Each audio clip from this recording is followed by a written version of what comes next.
Anyone who tells you that Israel would be able to operate this way without American support is a fucking abject liar. They know the truth. The Israeli society might not know the truth because some of them are fucking bloodthirsty. But ultimately, everyone in the military industrial complex is definitely aware of this reality, okay?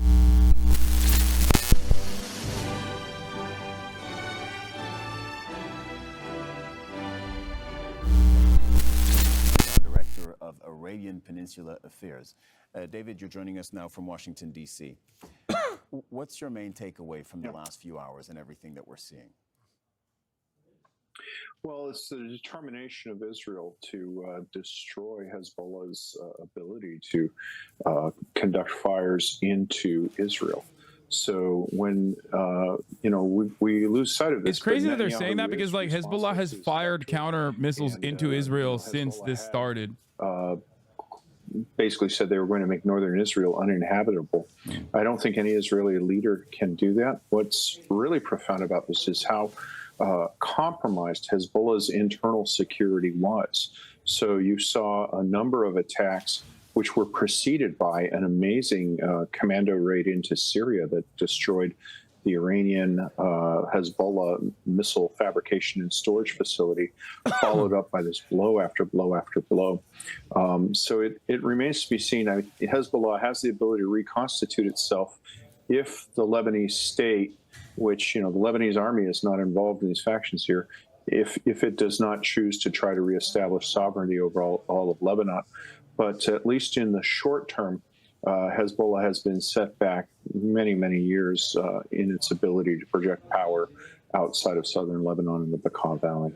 Yeah, I was going to ask you about that, whether it is possible to assess at this very early stage still the damage that has been done to Hezbollah. There is no doubt that yes, of course, this is damaging to them, but at the same time, they've spent 2 decades, according to most analysts, and I think you won't disagree with me on this, they've spent the best part of 2 decades arming, preparing for a moment like this. So one assumes that Hezbollah, as one of the most powerful armed groups in the world, is ready and able to sustain something like this.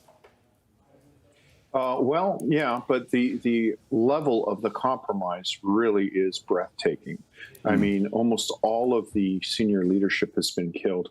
When I look at this, given Hezbollah's internal security practices, normally folks would interrogate each other, but clearly they were compromised at a level that was above interrogation by Hezbollah counterintelligence.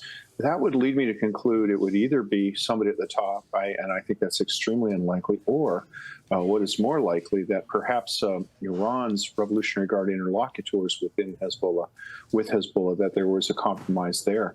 That seems to be a little bit more likely, but even so, you've got a lot of problems here. First off, much of the missile inventory and the ability to produce it has been destroyed.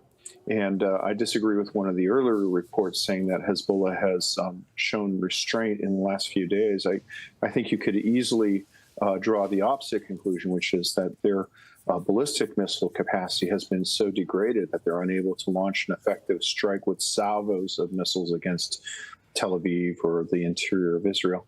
And then the other problem is when they recruit, they're going to see people who have a level of mistrust in their own organization, and that will have a profound morale effect upon potential recruits and members of the organization. So even if it reconstitutes itself, it will be much more poorly armed, much less coordinated, and its morale and fighting spirit will be significantly degraded, probably for a generation. So what you're telling us, you're right, by the way, that multiple guests have told me for the moment Hezbollah has not carried out the level of attacks on Israel that it could have done, right? It hasn't, except in one instance of one big missile that was aimed at Tel Aviv and that was safely destroyed by Israel.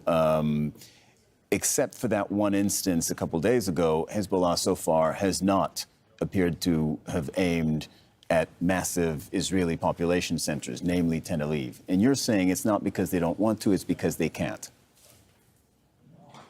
Well, it's an equally valid conclusion, and given the scale of destruction, and we forget this did not start with the pagers. It started with the destruction of the missile fabrication and storage facility in Syria.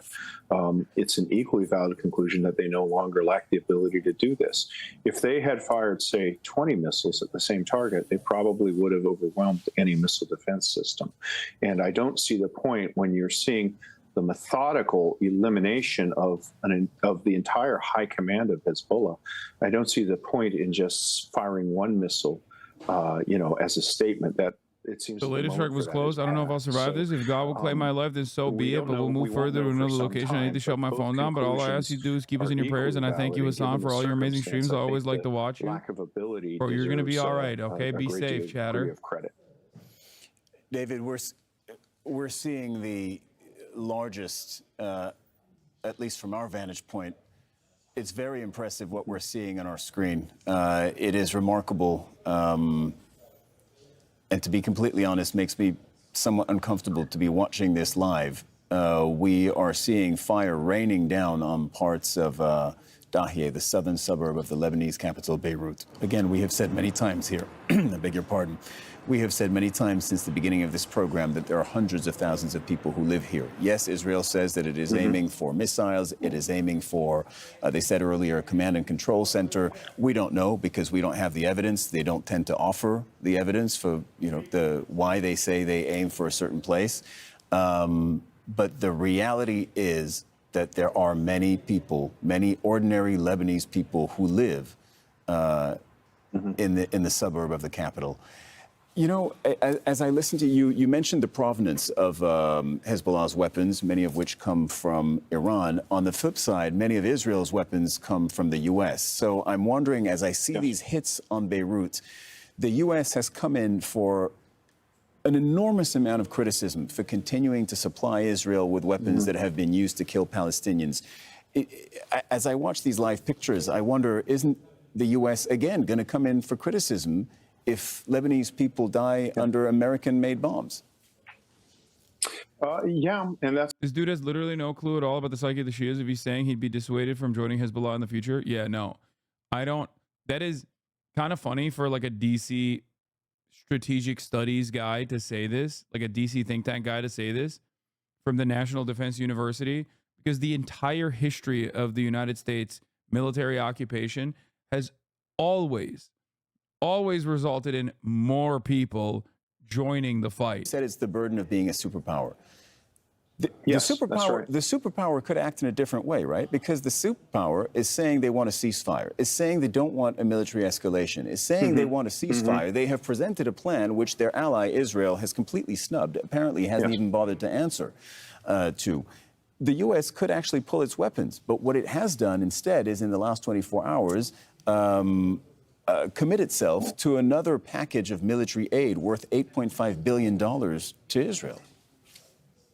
Yeah, good question. So, and I'm glad you raised it. And again, I've been discussing this on this network over a period of years with regard to other countries, most notably the GCC states that were engaged in Yemen. So when a security partner goes against the current American policy, there is the possibility of doing that. But there seems to be a misconception. I don't think you share it, and I don't think your analysts do, but there's a popular misconception that somewhere in Washington there's a switch, and if that switch is flicked, the airplanes fall from the sky.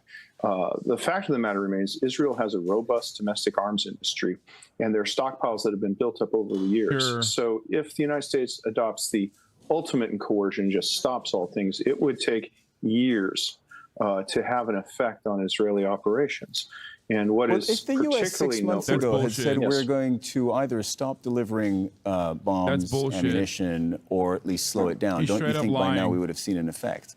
Are you I understand what you're saying, that there's a latency between the moment the U.S. decides to, would decide in this hypothetical scenario to send fewer weapons, and the moment Israel was shut down and collapsed in its entirety if America withdrew its support from Israel tomorrow, and everyone in Israel knows this, and that's precisely the reason why there's a multi-billion-dollar propaganda operation forward-facing, just focusing specifically on the Western world to delicately tailor every Israeli action to Western sensibilities to justify it.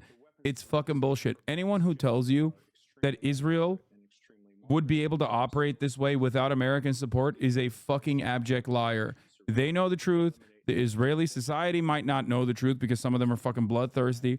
But ultimately, everyone in the military industrial complex is definitely aware of this reality, okay? If it was so negligible, we would have stopped our weapons transfers already, by the way, but we haven't. So there are some paradoxes here, but I think we are in agreement that the ability to affect something in the short order, and this campaign has lasted less than a week, is not quite, people have an exaggerated view of what the United States can do. And it's also important to note that, the United States is not or Israel rather, is not fighting the Lebanese army or the Lebanese forces. They at least claim to be, and their intent seems to be focused on Hezbollah, which the United States has no great love and affection for. So the argument seems to be over proportionality and the conduct of Israeli operations, not the rightness or wrongness of operations. So there are a couple of issues here that the argument is about who winds up situation. dead. I think the argument is going to be going forward about who winds up dead. We were just saying before you came on about 700 people have been killed in the last 6 days or so of Israeli strikes, and inevitably. Already 4 days ago, we were saying 50 children have been killed. So you understand where the argument goes. No, I understand that, and there's an emotive appeal, and obviously around the world, particularly in the global South, Israel has suffered a great strategic defeat over the level of civilian casualties, and the United States suffers as well. But Israel's narrative, which has been David, constant throughout.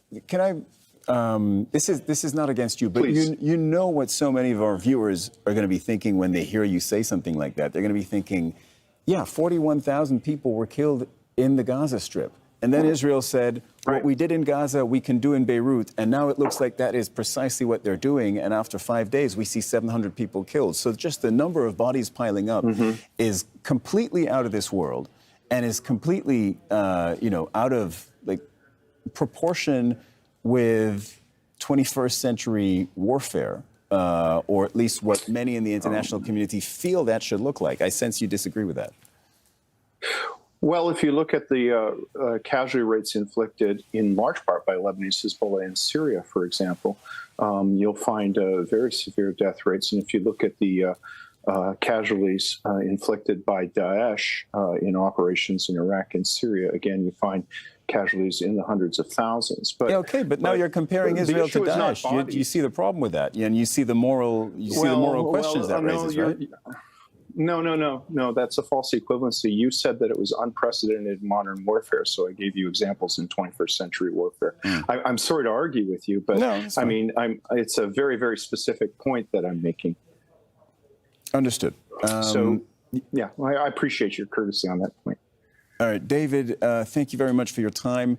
As we continue to watch events unfold in Beirut, and specifically the Israeli strikes that have been coming in with increasing frequency over Dahye. That was David Desroches, security analyst, joining us just now. Let's bring in Hamda Salhout, who's live for us from Amman, Jordan, because the Israeli government has banned Al Jazeera from reporting within Israel. Hamda, I know it's the middle of the night where you are, but are you hearing or learning anything more on the Israeli side about what they're doing right now, the operations that they are conducting in Lebanon?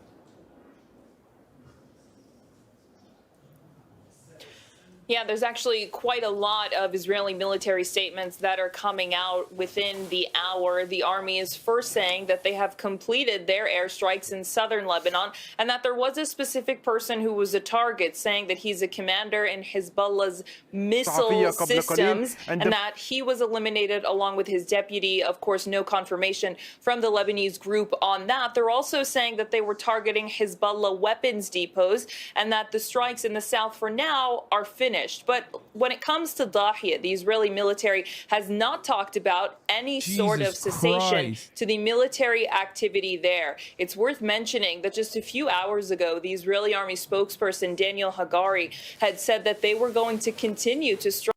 Wait, you said this happened when a plane was landing? Oh, shit. Is that the plane?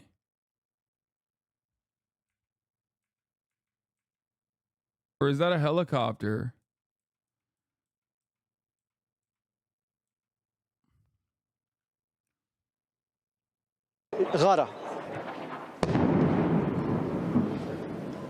غارة جديدة وألسنة اللهب تندلع من هذه النقطة تحديدا التي جرى استهدافها. جديد ربما متسارع يأتي الصاروخ ويعقب ذلك طائرة، يعني بأن أيضا من يقوم بتوجيه هذه الصواريخ أو ربما هذه الكاميرا إلى إذا الاستهدافات غير التي مسبوقة تشاهدها مازن. الآن تتحرك، وهذا يعني إذا ما كانت هذه الطائرة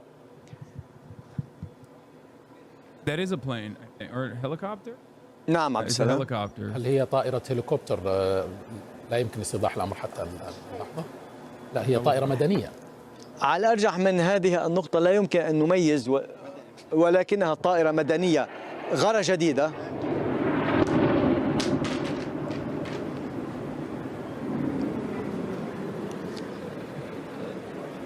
ونحن هي نتحدث غارة عن جديدة، ولكن دعني الجنوبية أشير كما إلى أن انتبه هذه مازن. الطائرة المدنية Commercial. مازن، the تماما commentator says it's a commercial تماما، airplane. ولكن دعني أشير إلى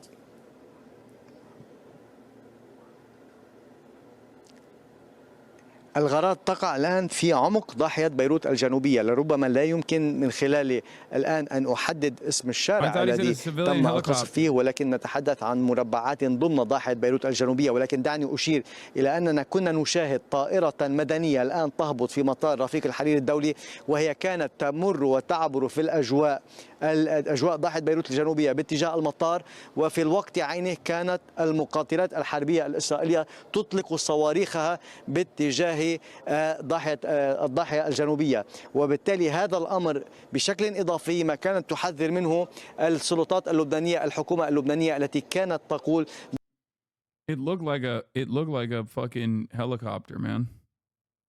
The Israel hasn't conclusively said whether they intend to launch a ground operation in Lebanon. We don't know whether what we're watching now is the prelude to a ground operation, ground incursion into Lebanon, correct? That's right. The Israeli military has said that there is no option they will not use, that if a ground invasion into southern Lebanon is necessary, that they would do that. But they didn't really say it would be as a last resort. They just said that they would do that if necessary, and that, in fact, preparations are being... I got to explain something to you, okay? When Russia did this to Ukraine, there was a lot more eyeballs and attention on the matter. When Israel does it to Lebanon, it's just another fucking Friday. Just understand that. When Russia was doing this to Ukraine, all attention was on this. All Western media was talking about it. That's all people would talk about. No justifications, no holds barred, completely unacceptable atrocity, which it was, for the record. It was. Russia's invasion of Ukraine was unjustifiable, brutal, bloody, completely unacceptable. But I want you to understand something. Like, these are real people, just like Ukrainians are real people, getting blown to fucking bits in their homes. And Kamala Harris is like insanely right-wing fucking border wall proposals or whatever the fuck she's doing right now. Like the absolute dumbass that she is. But there is no world, like CNN is covering it, MSNBC isn't covering it, Fox isn't covering it.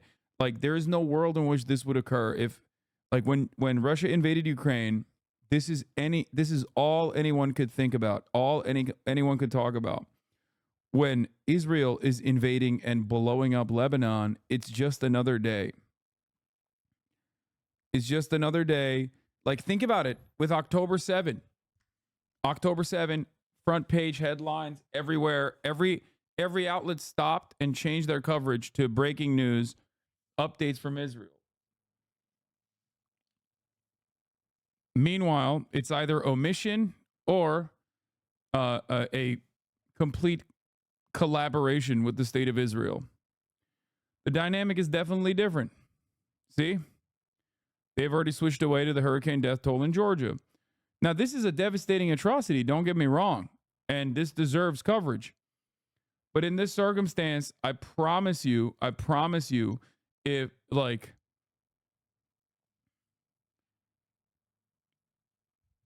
the reason why I'm mentioning this is because the human toll is not calculated in the same way when it is the victims are victims of, you know, a Western imperialist endeavor. If you even for a moment think that they'd be talking about Harris speaking at the border soon as CNN on October 7, you'd be wrong.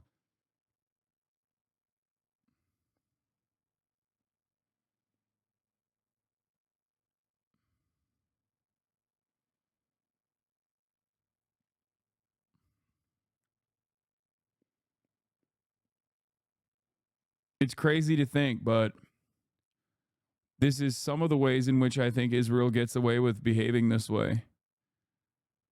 Like,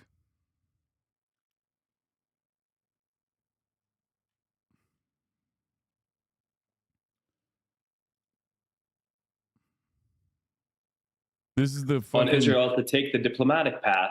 This is the Middle Eastern Institute much guy. Talk about ceasefire initiative right now. So we are barreling towards escalation, towards a major war, and the big question is whether it will have regional dimensions, including Iran, or not. What do you mean exactly by that? Meaning how Iran will respond to this? Yes, I mean, everybody knows that Hezbollah is Iran's most powerful ally beyond its borders. It's a product of some... Bro is yapping about American network showing American natural disaster emergency over something 5,000 miles away. First of all, Israel's actions are also an American natural disaster that we are causing, okay, in Lebanon. That's number one. The point I'm making is that the media attention to atrocities committed by our adversaries is far different than the media's attention to atrocities committed by our allies. That was simply the point. If it's that frustrating to you, I don't know, you know, maybe reconsider your stance on the matter. Reconsider why you're upset about it, why you immediately choose to fucking misunderstand the point I'm making. I'm not even saying that, like, of course these things are not important. Of course they're important to cover.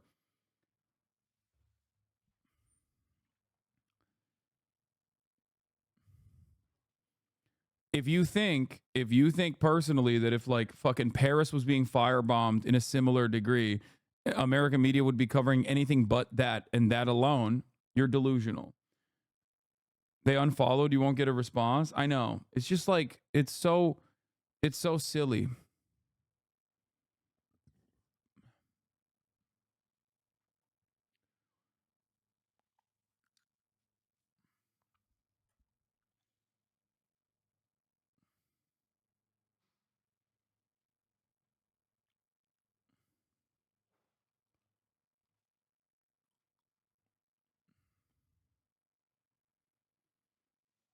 Or do you think Middle Eastern people are sitting there waiting for Western sympathy? I've been saying this in your chat, but we know they don't care and don't understand. Even your chatters don't fucking understand the long history and lived experience of that region. The moment you understand they don't care about you, you'll have a clearer mind. I mean, I know that already, but I'm talking to Americans right now.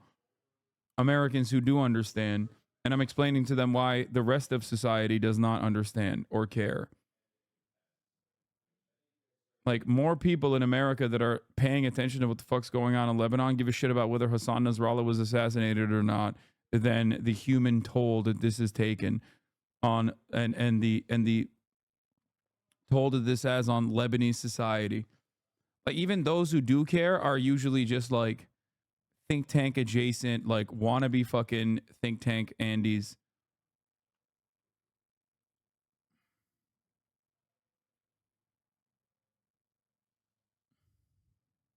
Hezbollah. First the pagers, then the walkie-talkies, and then essentially decimating Hezbollah's military leadership through targeted killing time and again. The irony, of course, is that the lack of hardening of our infrastructure that causes so much death and destruction here is because, you know, we only have money for one thing, which is the offensive capabilities of Israel. That's it. So the irony is a lot of Americans literally don't even understand why they are bouldering towards their own domestic demise. Why the fuck do you think We don't have an adequate defense against natural disasters that keep increasingly worsening year over year. Why not? We are the wealthiest nation on earth. How the fuck are people in mainland America, okay, we're not even talking about Puerto Rico at this point, mainland United States, consistently getting flooded over and over again? Obviously, there are things outside of our control, or at least like things that are somewhat in our control that we can mitigate that we're not doing in terms of like avoiding further damage by accelerating climate change. But beyond that, we could be spending money to harden our infrastructure, right? We could be doing that, but we're not doing that because nobody wants to even admit that fucking climate change is real and it's disastrous. And there's simply not enough money to go around for hardening our infrastructure. We can't do that. We're too busy finding new ways of lasering brown children. Oh.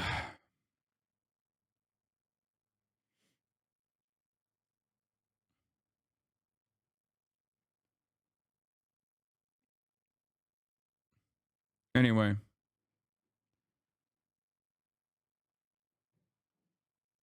Yeah. The attitude is fuck Florida. We need to send 50 billion to Israel so their economy doesn't collapse. Do we have an expectation on whether or not the Hezbollah leader is actually dead or not? I missed a lot of today's coverage. We don't know at this moment. Also, decapitating the leadership of Hezbollah is not going to magically make Hezbollah go, oh, oopsie, I guess we no longer hate the country bombing us. So I don't know why people do this shit where like, yeah, there will be a period of chaos if that is the case. But ultimately, this is a relatively short-sighted endeavor. Like, I don't know why people think that. It's just weird.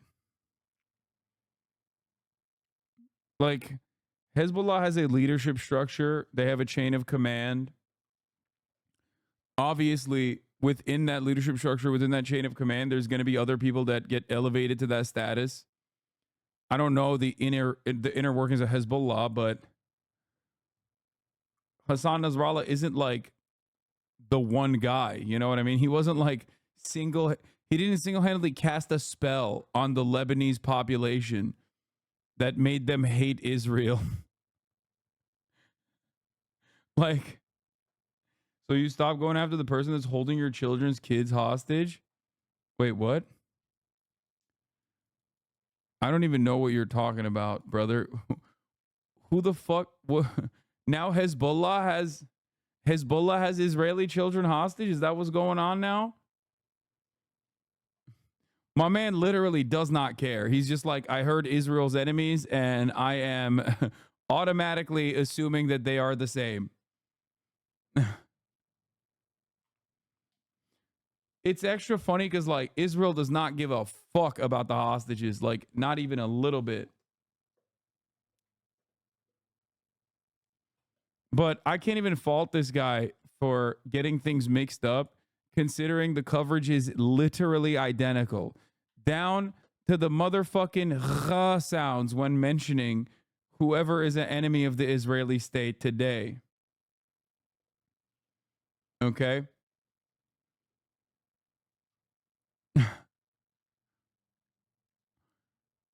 Yeah. My man invented hostages in Lebanon, dude. Shit's crazy.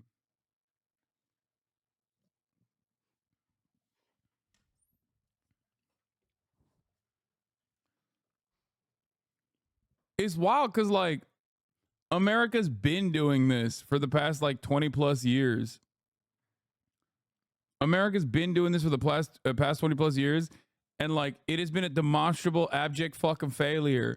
And people are still like, nah, you don't understand. This time is different. It's good this time. Okay. Sure.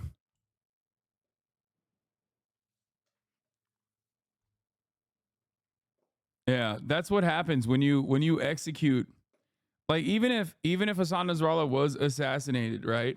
Like, that's what do you think is going to happen? You think people are just going to be like, hey, I know we have all these weapons and stuff, and we've like hardened our defenses against an Israeli invasion, but we should probably just not do anything about it if Israel does, or when Israel does inevitably invade, because the leadership structure changed. So now my motivation is no longer there. I'm not like more angry or anything. Yeah, they killed my cousin in the Beirut bombing. They killed my mother in the Beirut bombing. But honestly, I feel like they had a right to do that, you know, because as someone who is a Lebanese man, I've decided Israel has a right to defend itself against my mother, who was sitting apparently by their assessment on top of Hezbollah munitions. So all good. My bad. I learned my mistake. My mistake, dude.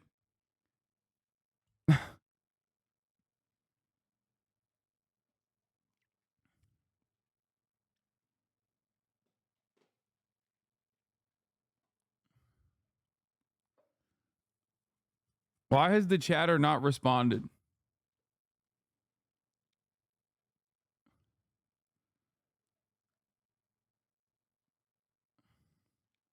Do you think the crippling of Hezbollah's defenses as asserted by the CIA guy earlier was correct? If that was correct, they wouldn't be fucking still lobbing missiles into Israel, which they are.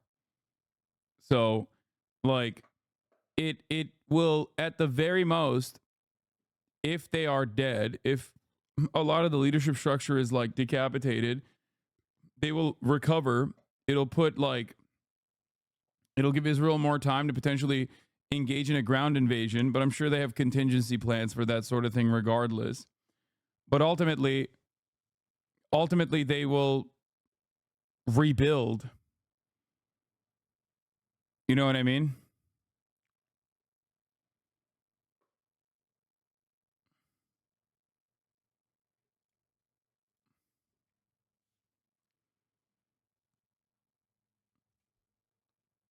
A lot of people don't understand.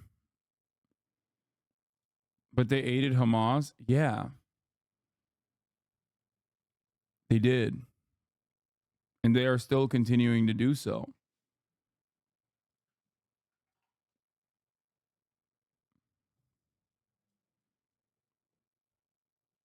The CIA guy is right about the level of response from Hezbollah, but the rest of his assessment was trash. I don't even remember what his Hezbollah's like response was.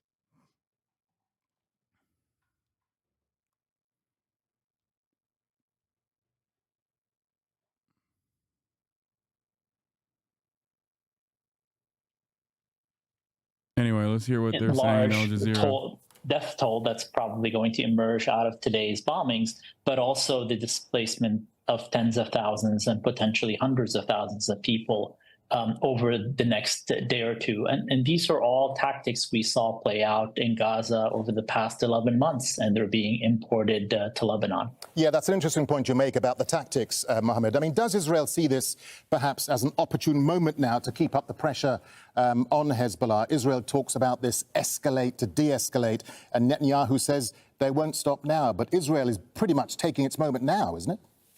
What? It is, and this. I don't want revenge because the reason he was killed was revenge. The cycle needs to end. My cousin was blown up by a Libyan while coming home from college for Christmas. Okay, but that's wonderful. But it's not like Libyans have invaded your fucking house and have also ended up, you know, destroying your school or your mosque or your church and have complete control and an appetite for even more destruction. You know what I mean? Like, this is why this comparison rings hollow. As long as Israel maintains its like unlimited destruction and death in the region, of course people are going to continuously hate that. It is the most normal position, right? I didn't mean it like that. Okay. But like that's the entire point that I'm making. I mean, we should stop killing brown people. Yeah, but Israel's not operating on the basis of revenge anyway. They're not doing this because of some fucking weird notion of like vengeance. They're doing this because they want land. So Israel Israel has an unlimited appetite for death and destruction in the region. They've shown that time and time again. And an unlimited appetite for continuously occupying larger and larger swaths of land in the territory under the guise of security commitments to their own population. So ultimately, they're not going to stop, but they can be made to stop. They can be made to stop by the one country that has been funding and facilitating this omega genocide that they're engaging in. So that's it. We could stop them, but we won't. We are not.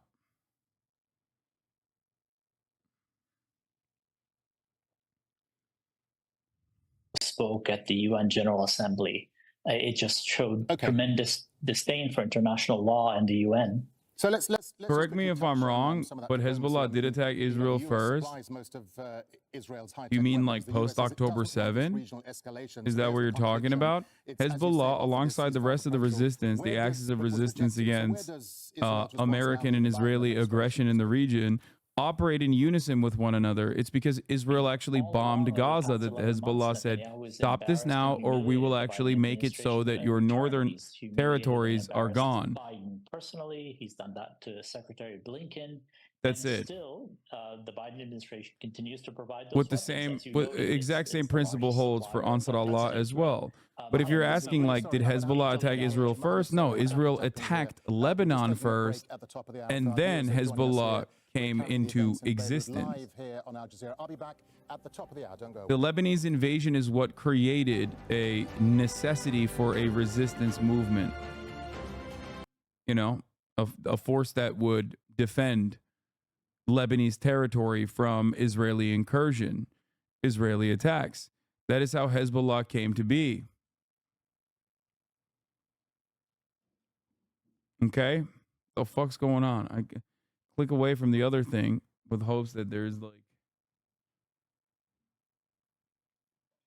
it's been more informative than everything reported by the BBC since October 7 than Lebanon. I mean, everything, the world did not begin on October the 7th. 1978, Israel invades southern Lebanon. 1982, Israel invades southern Lebanon. Sabra and Shatila massacre. 2006, Second Lebanon War, murder 100 people. But you always make it sound like they're just doing this for the sake of it. They're not. What are they doing it for? Well, they've been provoked by Hezbollah. Hezbollah didn't exist in 1978. Yeah, okay, I'm talking about the specifics of going on now. The provocation since October the 7th. Hezbollah's first response to October the 7th was to unleash rockets on Israel. That's not true. On October the 8th. That's not true. That's not true. That is what happened. Where did they fire the first rocket? They fired rockets on the 8th. Where? Well, you tell me. No, you just said they fired at Israel. Where? Well, he's going to say they fired their first rockets on occupied territory that isn't even Israeli territory to begin with, which is correct. They fired in the direction of Israel. Where did they hit? They fired at the Sheba Farms. Answer, tell me. I do. They fired at the Sheba Farms, which, as I said earlier, is an area of Syria. Well, the Lebanese claim it's Lebanon. Syria claims it's Lebanon. Israel says no and is occupying the Sheba Farms. They fired at Israeli military installations in the Sheba Farms. Now, have they got fired in Israel? So since? They were firing at Israel. They were firing yes. at an area that Israel says is theirs. Oh, okay. Well, you know, now southern Lebanon is going to be an area that Israel says is theirs, and then when they fire rockets in the southern Lebanon, that will give more cause to Israel to go and invade and encroach further and further into Lebanese territory. It almost feels like this is 1948 all over again. It's 1948. It's 1967. It's the Israeli invasion of Lebanon. This is how the justification occurs. This is how there is a permission structure designed around Israel doing this over and over again. How the fuck do they do this every single time? Oh, sorry. Well, we declared this territory to be ours. You're firing rockets at it. Now we're going to fire rockets back at you. Then you're going to be like, okay, fuck you. Now we're going to fire rockets in the northern Israeli territory. All right, tit for tat, baby. 80% of the fucking rockets, meanwhile, are actually from the Israeli side going into Lebanon, mind you. No, Israel doesn't say that. Israel says it's Syria. Because remember, Piers, Israel is occupying Syria and the West Bank and Gaza, and Lebanon would argue parts of Lebanon. This is the problem, right? The core of the problem is Israel's territorial expansionism. It's a mess. Attacks, not a mess. It's Israel occupying multiple Arab lands which leads to quote unquote resistance or quote unquote terrorism, whichever word, I don't care what word you want to use right now, but that is the core, right? You had John Mearsheimer on the show this week, made the same point. Deal with the occupation, then you deal with the violence. And look, has Hezbollah fired into Israel at civilian targets? Yes, I don't agree with that. But the reality is 82% of the exchange of fire between Lebanon and Israel since October the 7th has been done by Israel. Nailed it. He hit all the talking points. He hit all the fucking points.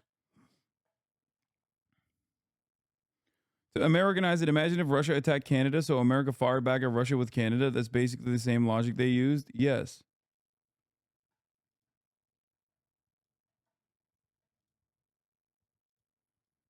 What? Xenophobia? What are you responding to? 39 months of Islamophobic subscribers. Tory gonna Tory. Lol, now you're just xenophobic. You could have worded a bit differently, you bigot.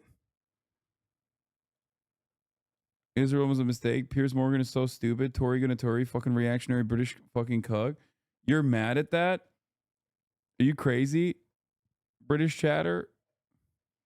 British people are so funny, bro. Come on, be a little bit more embarrassed. It's like the same principle behind like I spend every goddamn day shitting up and down everything that America does, okay?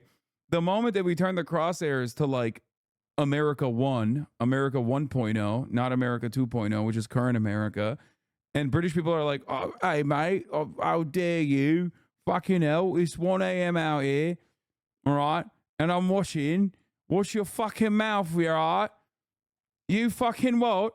Stop with this fucking British racism. How dare you? It was nice when you were fucking making fun of the Americans, but how dare you make fun of the Brits at the top of the fucking hour nonetheless? Because at the top of the fucking hour, there's a 3-minute ad break, and if you no longer want to see those ads, all you want to do is subscribe.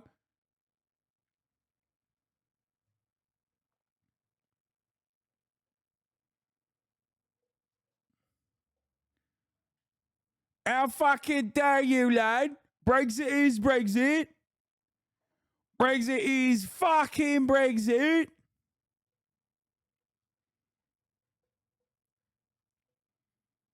It's funnier when you look at their PFP.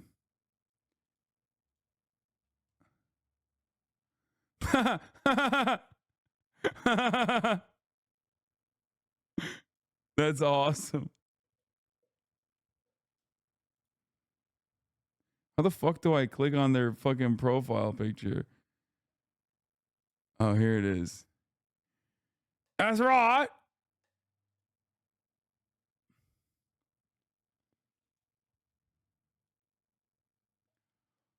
Mate.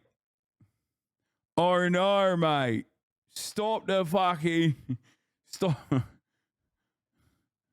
Or no. Or mate. The sun never sets on the empire. I can't even tell if this is a British chatter or an Australian one. What is this? More of Mehdi cooking Piers on that episode. Rhetoric. I wish I didn't have to compare Donald Trump to Hitler. But when he quotes the lines from Mein Kampf, as a journalist... Come on, Mehdi. As a journalist, should I not point out that? You shouldn't compare him to Hitler because he's not Hitler. Okay, so what should I do? So I'm a... Yeah, no one... You can't compare anybody to Hitler. You shouldn't even learn about Adolf Hitler, actually. We shouldn't even be teaching Adolf Hitler because he's a once-in-a-lifetime guy. Okay? All this obvious neo-Nazi, a Nazi. After all, did he say he was a Nazi?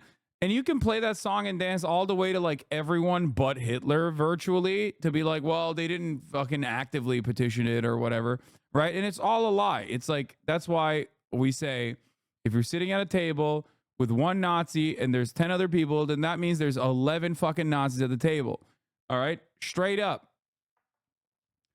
And that's instructive in understanding how fascism thrives and fascist actions thrive in modern society as well. And unfortunately, that comparison might hurt your feelings because it's literally, virtually what is going on in identical terms in Israeli society. Israeli society is held together by a resilient and quite unfortunate bloodlust for permanent military occupation everywhere they can get it. Okay? And also supremacist attitudes, ultranationalist supremacist attitudes for the in-group being Jewish people. That's it. Like, they can masquerade around and say it's for self-determination, it's for sovereignty, it's for we have to create a Jewish nation state. Israel has a right to defend itself over and over again, but you can't keep saying that. It's not like the Germans didn't say that. You know what I mean? They said that too. They said the exact same shit, actually, identically. It's just the in-group out-group was different.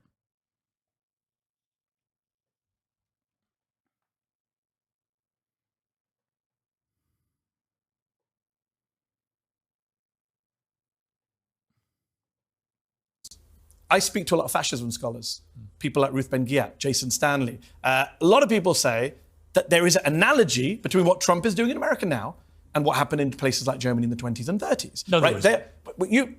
I respect your opinion. I respect your opinion that you don't think it is. But give me an example. I'm not having that argument around. I'm trying to make a separate point, which is if fascism scholars are saying, we look at history and we make comparisons, they are scholars of fascism, and they're saying, hey, hold on, the rhetoric is very similar. The way they're operating is very similar. That is it. That, first of all... By the way, he's talking about Trump here, not even Israel, which a comparison within Israel is also apt. A comparison for America is also apt as well, 100%. Our appetite for destruction is also endless, even though, unlike Nazi Germany, whereas like the Israel comparison is better for Nazi Germany because of the personalized aspect of it almost, because it's like violence that it's dishing out to its own subordinates, basically, its own people that it's held captive for generations. Whereas with America, we have like streamlined the process. It's a machine of death and destruction, but it's far away. So it's easier to not really think about it, which is why you always have in American society people of two minds, people that are like, hell yeah, America being the world police is great, but also simultaneously like, I don't know if we should be spending so much money on war, right?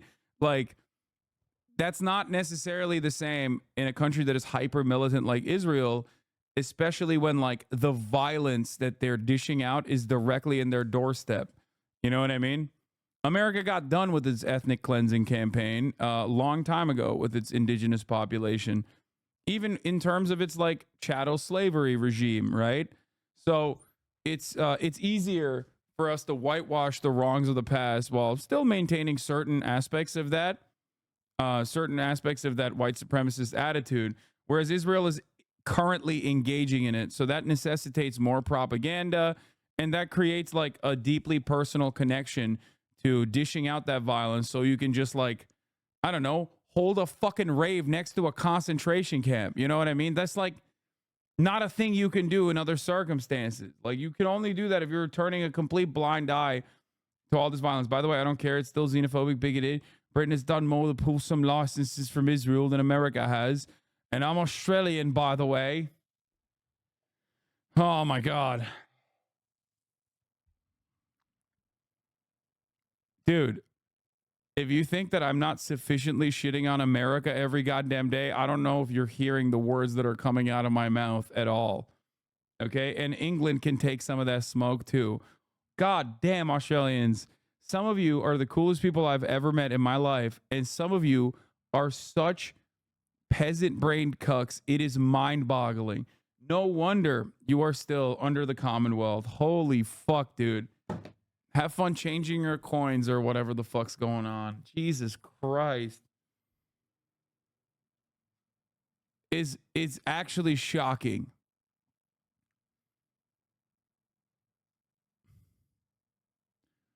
You can't make fun of my country, not on my watch. Dog, it's even worse. He's defending England as an Australian. Like, did you learn nothing, dude? Why did your fucking ancestors get murked to Turkish machine gun fire in fucking Gallipoli? Huh? Why? Because the penal colony was sent there. Like, what are you talking about, dude? You should have so much more smoke for England than even me. dummy. It's so weird. Mate!